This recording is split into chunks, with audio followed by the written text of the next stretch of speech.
Welcome to the Social Bee podcast with your host, Louise Brogan. Every week, Louise will be bringing you a podcast all about women entrepreneurs, talking about their challenges, their goals, and inspiring you to either start your own business or grow the business you have.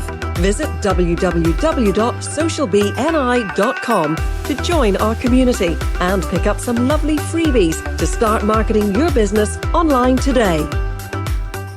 Hello and welcome to today's episode of the Social Bee podcast. Today we're going to look at some of the apps and software that I use in my business pretty much every day because I like software, and I know that sometimes people are looking for different pieces of software to do different things, and it's always good to get a recommendation of what somebody else is using and what's working in their business. So we're starting off with really something that I couldn't do without in my business, and that is Google. So I don't mean the search engine, I mean all the different software that Google provides. So for example, in my business, I have Google Docs, Google Sheets, Google Forms, and also the Google Drive. So let's have a look at it. Google Sheets, for example. So Google Sheets are really like the Excel spreadsheets only on Google, and actually I think quite a lot simpler to use. I would use Google Sheets I have a follow-up sheet, for example. So if I have somebody contacts me through phoning or through Messenger or through email, they get added to my follow-up sheet. So I have a list of contacts, and it has the company name, the person's name, the company name, how they contacted me, what they contacted me about, and really what our next step is going to be. So that could be booking a workshop, booking a one-to-one, that I have to phone them about something, and then we get along to the stage where you're sending out, you've completed your work, you're sending out your report, you're sending out your video, and then you're sending your payment. So obviously people who work with me online pay in advance, but if you were running a workshop, for example, for a local business or organization, the invoicing goes out afterwards. So those sheets are color-coded by types of pieces of work. So, for example, the one-to-ones are a certain color, the workshops are a certain color, and so it's really simple to look at it and see what's coming up, what do I need to follow up with. And if you had a virtual assistant in your business helping you here, this would be a really great piece of work that they could keep on top of for you as well. One of the things I use virtual assistants for is when I've completed a piece of work that the invoice is sent out, and we make sure that it gets paid within the time frame that has been agreed. So because we can't do everything in our businesses as we grow, and you can get overwhelmed with stuff. So that's why organizing stuff in your spreadsheet or Google Sheet really works. What about Google Forms? So Google Forms, I also use Typeform for this as well, to be honest. That's another app. But it's Google Forms. So somebody books a strategy session or has booked some kind of one-to-one training with me, or maybe they're joining my mastermind. I will send them out a Google form to fill in advance, and it'll have a set series of questions depending what the piece of work is going to be. So it could be, what do you want to know most about? Where are you now? What are your links? What is your website link? So that when you actually come to do the piece of work with somebody, you have all that information to hand. So the Google Calendar then as well. So I do use Gmail for my email, although I have my own email address. It's louise@socialbeeni.com. Those emails go into my Gmail account. And my calendar is set to link up to my Gmail account. And I'm just going to, 1 second, close my mail because it keeps beeping at me. So what happens is that the calendar is set up to my Gmail account. So when I get through an appointment on my Gmail, I can add it to my calendar. And again, the calendar is all color coded. So I have in there personal appointments like dentists or doctors. I have stuff to do with the kids. I have also imported our school calendar into there. So when I look at my Google Calendar, I can look at the Google Calendar for my work, the Google Calendar for family stuff, and the Google Calendar for school, but it all is merged together and color-coded so that you can see, oh, I better not book a workshop on that day because I have parent-teacher meetings to go to, that kind of thing. Then when somebody books an appointment with me, I can actually create an appointment in the Google Calendar and send that through to somebody. And it also connects up with my Acuity scheduler, which is the next piece of software I'm going to talk about in a moment. Also with Google, you can access your Google Drive and your Google Apps from your phone, especially like me if you have an Android phone. And it updates everything in real time. So if I'm working on my Google Sheet on the laptop or the Mac, it's updated instantly with the Google Sheet on my phone. The other thing about Google documents and sheets is that you can share them with somebody else. So when Ashley and I are working together on the social media bootcamp, for example, we have a Google Sheet that keeps track of all the pieces of work that we're doing, which pieces I'm responsible for, which pieces Ashley is responsible for, and we both have access to that sheet. So when Ashley fills in something, it's updated instantly on my drive as well. It's really handy for working together with people. So you can share your documents with anybody you want. They don't need to have a Gmail account. You can share a read-only version of your document, or you can allow them to edit your document. But one tip is if you are working together with somebody and they have access rights to your Google documents, make sure that if you finish working with them that you remove that access as well. Google also has a lot of integrations available, and one example of one that I use is Doc Hub.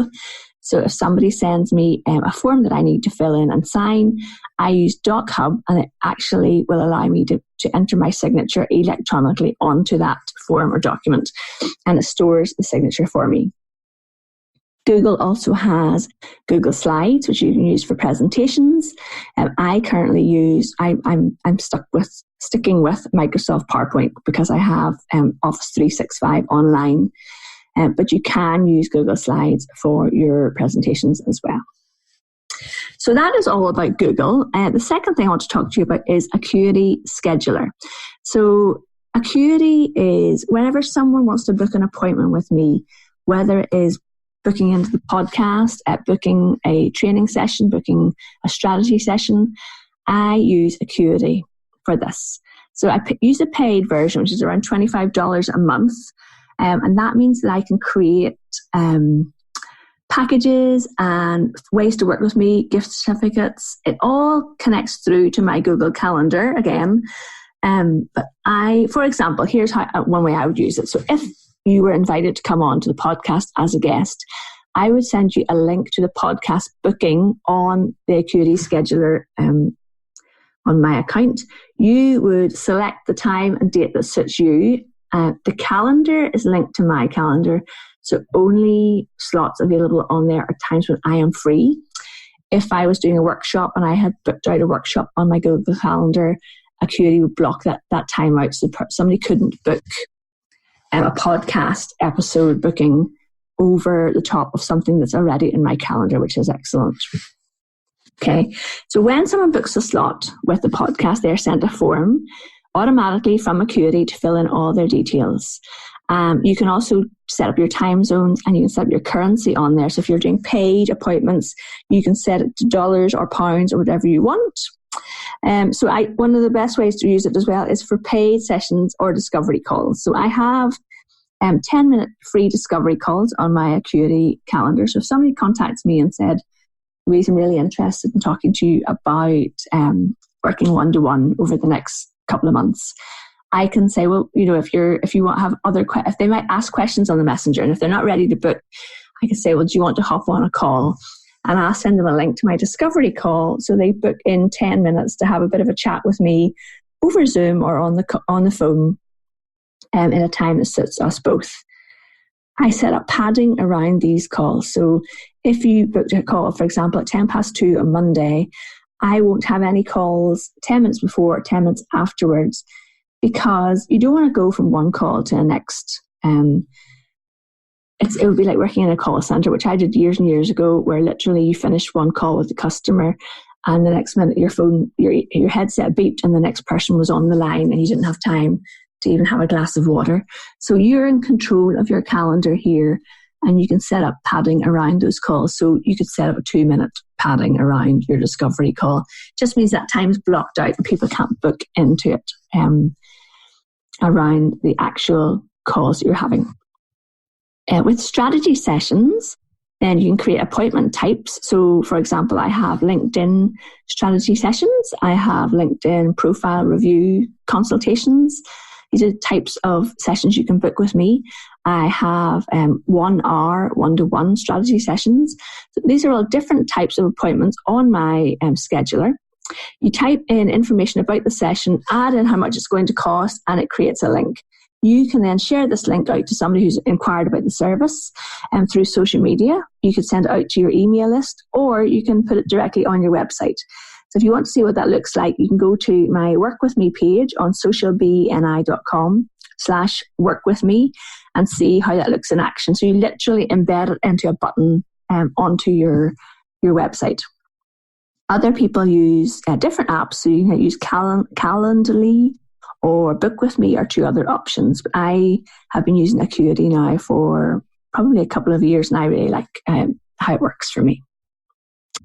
Okay, the next app that I use for business is it's very simple. It is the Memo app on my phone. And sometimes the simplest things are the best. So on my phone, if I open up Memo, I have lots of little memos. For example, I have a memo that tells me what size shoes all my kids have at the minute, because when your kids are growing, their shoe sizes change a lot. I also have to-do lists on there to do with business and to do with family. I have a memo that literally lists out the next series of topics that I want to write blog posts on. So if I'm out somewhere, say I've come out of a meeting and someone's had a really good idea or a question about something, I just open up the memo and fire in a line about what I want to write an article or have a podcast about. Sometimes you can really overthink these things and overcomplicate them, but actually just having a simple memo on your phone can be all you need for something like that. Okay, the next app that I use on a daily basis is the Messenger app. So I use Facebook Messenger all the time, and I use it for connecting with customers, clients. People can contact me through the Messenger app on my phone, on my Social Bee Facebook page. People might send me a message. People can send you a message on Messenger, even if they're not your actual Facebook friend. You need to accept those messages in order to read them. And I get queries for work through it. But really, there's a lot more you can do about it. If you open your Messenger app on your phone, it automatically opens up on your last chats. So it opens up in the chat screen. But if you look at the bottom of the screen, you'll see 3 options. So one is chat. Second option is the people icon. If you click on it, it will show you stories, Facebook stories from your connections and from businesses you follow on Facebook. So you really want to be doing that for yourself. And I have a blog on how to do Facebook stories from your business page, not just from your personal account. Good tip to do that, because not very many people are doing it yet. So if the third option, though, is Discover, you find a whole new world. So you can choose to connect with bots here from businesses, from health tips, big brands like Air France or Adidas or Lego, as well as all the social media platforms. Now, some are better than others. I was going to use one social media platform as an example here, but I didn't find their bot very intuitive or really that useful. So the example I want to give you is one called Motivational Quotes. So when I clicked on it, at the bottom it says Get Started. And when I clicked on that, there's a welcome message from Sean on the bot. And he asks me very nicely, can he send me 1 quote a day? So I click on yes, and a quote appears. He then says, do you want me to send you this through email or just your phone? And I just want it on my phone, so I just have it on the phone. And he says, do you want another one? So you could actually get more than 1 a day if you like. So you can unsubscribe anytime from these bots. I do find them quite nice, quite useful. If you were doing customer service, then it would be fantastic. We had a chatbot masterclass in the Social Bee Academy with Sarah Mulcair. That's Mulcare. Sarah will be coming on the podcast in the future when we get our dates together.